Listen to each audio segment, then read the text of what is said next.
Hi, welcome back. The other day, a quite curious thing happened to me. It's quite a convoluted tale. Well, that's hardly a surprise, knowing me. But it goes like this. You're probably aware of the Netflix series Queens Gambit. And my niece asked me, have you seen it? And, of course, my answer was no. But I'd heard of it. It's made quite a stir in chess circles because, for once, chess features heavily in something that's crossed over into real mainstream culture, and it hasn't been inaccurately represented. For example, the final game is drawn from analysis of a game between Vasil Ivanchuk and Patrick Wolf. So the chess sites I frequent are full of discussions of the chess talking points and also how chess players are represented. So yes, I'd heard of the Queen's Gambit. She said, well, you're in luck. And before I could say anything else, I was the proud owner of a Netflix code. Well, I couldn't wait to watch the series. But before I did, I'd gone outside to do a little chore, and it was that typical irritation that I often mention here, really loud, annoying music. And while I was walking around in the garden, I had a strange internal monologue. I have those. They're very weird. I think we all do, but mine are sometimes quite peculiar. They're sort of conversations with people, but they're imaginary conversations, or they're continuations of conversations that I will never ever have. But I suppose it's a way of dealing with it, and in this case, dealing with this annoying music. And the conversation was with my neighbour, and it was sort of a follow-up to one we'd already had, where he'd said, but listen to the poetry in the words. And I said, that's not poetry. And when I'm revisited by that conversation, I sort of often think of lines of poetry. And on this occasion, talking to my non-present neighbour silently in my head, I said, now here's a line of poetry, and not waving, but drowning. Now that's poetry. Always loved that line. Brilliant. Stevie Smith from the early 70s. Well, the music quietened down. I settled into a hammock and started watching the first episode of the Queen's Gambit. And blow me down, fairly early on, there's no worries about spoilers. There's a scene where some characters are passing through a classroom and the teacher is quoting a line. Well, you know where this is going. A line of poetry. Not waving, but drowning. And I was lying in the hammock and I nearly fell out. Well, that often happens because I'm not very good at lying in hammocks. But I really did nearly fall out the hammock. It was incredible. What are the odds of literally half an hour after thinking of that line of poetry in obscure circumstances, having it repeated in a completely unconnected way? What are the odds indeed? And it does make you think, is something mysterious going on? Does time flow in hitherto unimagined forward and backward sorts of ways?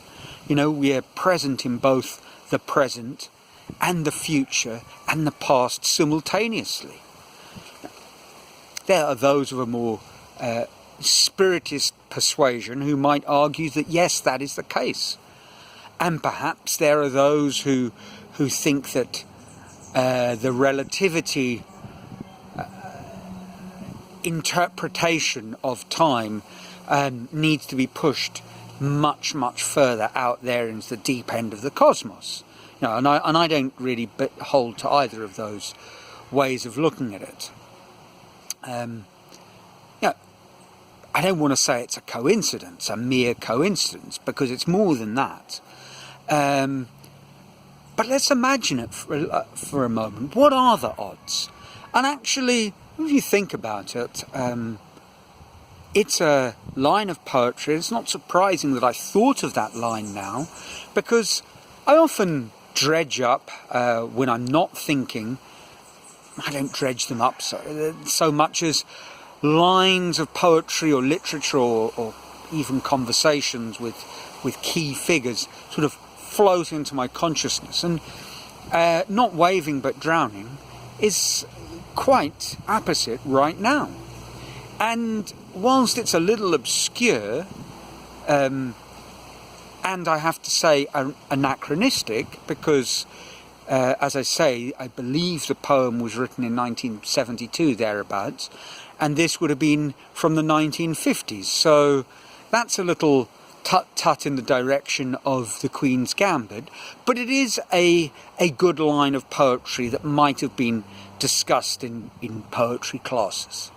So, it's unlikely that would happen, but equally, how often does one think about lines of poetry or literature or conversations in a day? So if you consider the literally millions of occurrences, it's perhaps not surprising that occasionally they cross over and they amazingly match. And it's equally not surprising that when they do and you notice it, it's an incredible sort of feeling. Actually, it's not the first time this has happened to me. I mean, the first time that I can remember goes all the way back to my standard 7 days. I suppose that's grade 9 in modern South African educational parlance. And we'd had a library period, and I was reading a little short story, and in the short story there was a character. Maybe it was by Borges, maybe not, but it was someone like that, a sort of magical, realist, surreal type of story. And the character was reading a book of short stories in the short story by a riverbank, and one of them was written by a gentleman, an author, Anatole France. And I was struck by that. It stuck with me forever, because what a peculiar name. Anatole, and for me, a chess player, that would have pricked up my consciousness because of the then world champion Anatoly Karpov. So Anatoly, and France. How many people are named after countries? And when you come across a name, it strikes you. Well, of course, not long afterwards, that same day, I found myself in an English class, and we were given a text to read and comprehension exercise, and it was from maybe Time magazine or something like that. And the epigraph at the top was obviously by whom? It was a quote from Anatole France.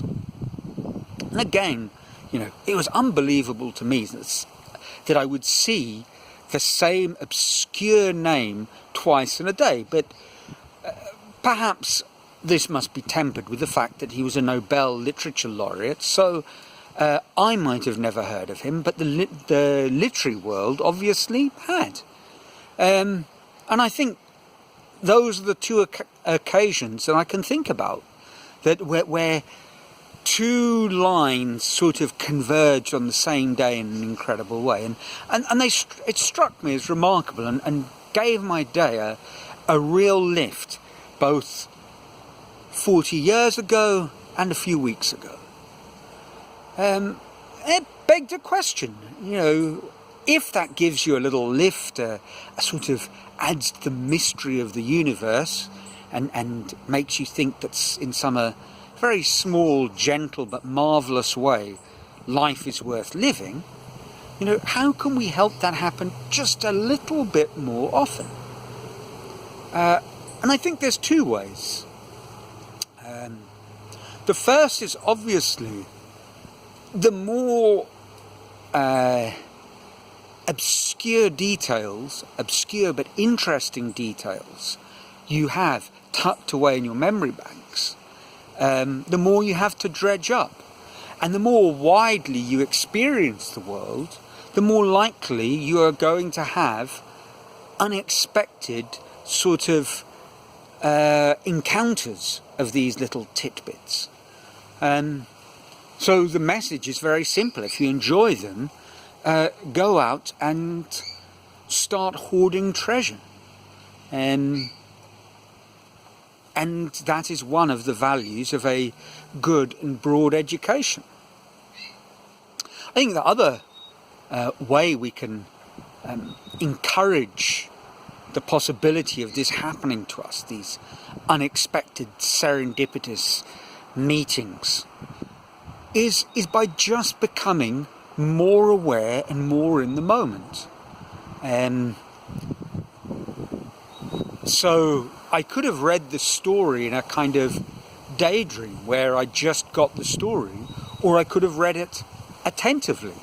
And reading it in a very workmanlike sort of way, I might have missed the name of the author. The name of the author in that story, Anatole France, might not even have registered, as much as it was there.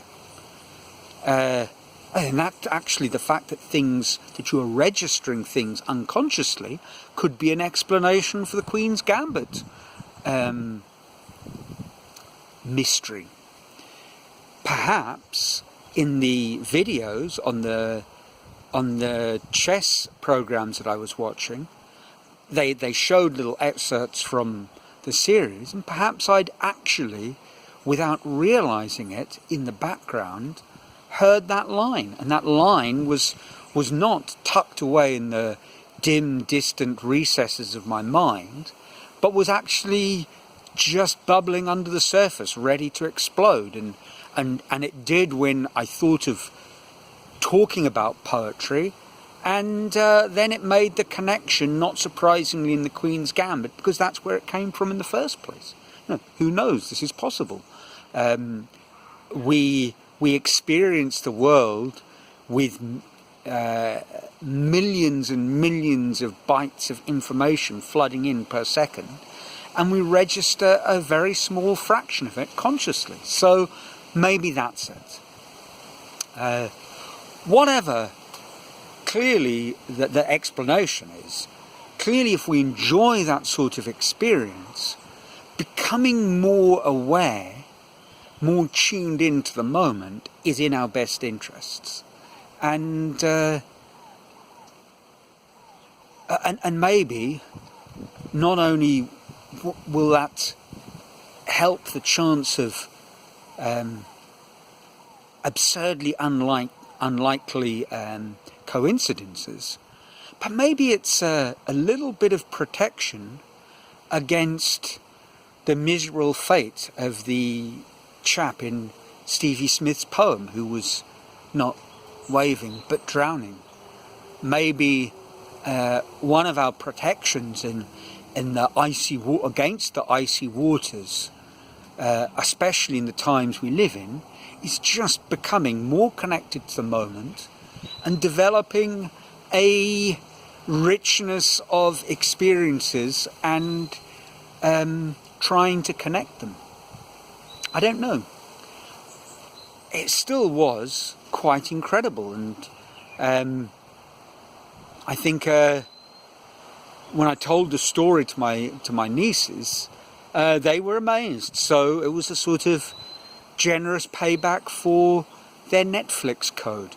Of course, I've carried on watching avidly in my break time films and series from Netflix, and next week I'm going to be talking about something connected to one of the films that I've seen. So until then, I hope you're safe and well, having a wonderful time, and I wish you marvellous and mysterious and joyful coincidences. So from a sunny Brazil, ciao.